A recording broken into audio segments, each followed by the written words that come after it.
Bugün özümle dostum bağlı. Onu isteyende hazır yazamam. Hazır. Yok. Zero. Bir an beni ismini yazgen. Zero. Ne? Bubuk. Zero. Bubuk. Bubuk. Nur. 99. 9 kaldı. Bubuk 99. Mana 20 kon. O'zicha qizlardan o'zini olgan. 20 kon men bilan sakradi. Mana papani yozib qo'yman unga. Hech kim tashlamagan ekan buni papani. Men tashlab qo'yman mayli. Bilmasin. İsmi Elbek.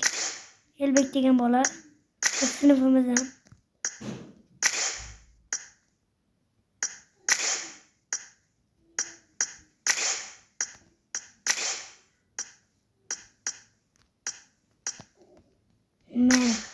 Mana shundan tashlaman. O'shnam. Lekin bu anavda ochgan ekan. Menda mehmondan ochilgan akkaunt. Nimalar bor? Kimi yo'q ekan. To'xta nimaga kelgan ekan? Yo'lda turibdi-ku. Bunchalik bo'tni ko'rmagandim. Xazinadan ko'ramiz. Kimini işte.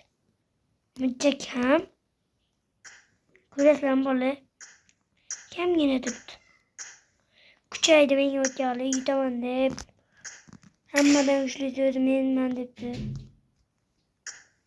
Mashinasi yo'q. Bunda bitta qurol bor ekan. Hammada bor.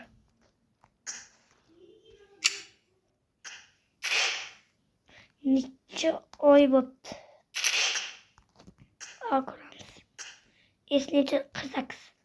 Demak, 12 dan olingan ekan. 12.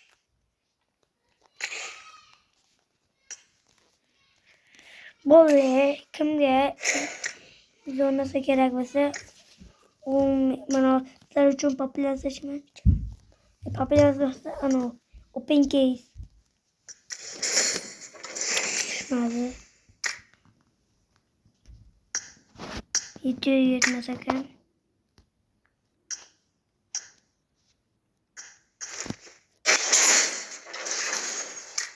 Mana o'yin bor ekan. Buni sotib tashlaymiz. Kerak yo'q. Kerakmas narsa bu. Aynısı shuni sotib yuboringlar bolalar. UC'si borlar. Mana ana kelgan. Eski anaqa emasku.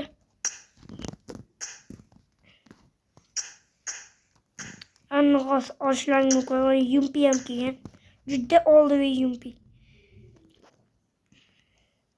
Keyin eski onu ofisitga kelgan, uni masxaraboz. Mana nasib kelgan. Sevilmaysan. Mana bu ham kelgan. Godzilla bu Godzilla nasas. Mana Godzilla'ning kiyimini olinglar. Yo'nchiroq turadi. Masalan chiroyli Godzilla. Like bosib obuna bo'lishni chiqmasin. Mana shu do'stim bilan 10 mingta bo'lsam, mana shu do'stim bilan chiqaraman. Bo'pti? Xayr, sog'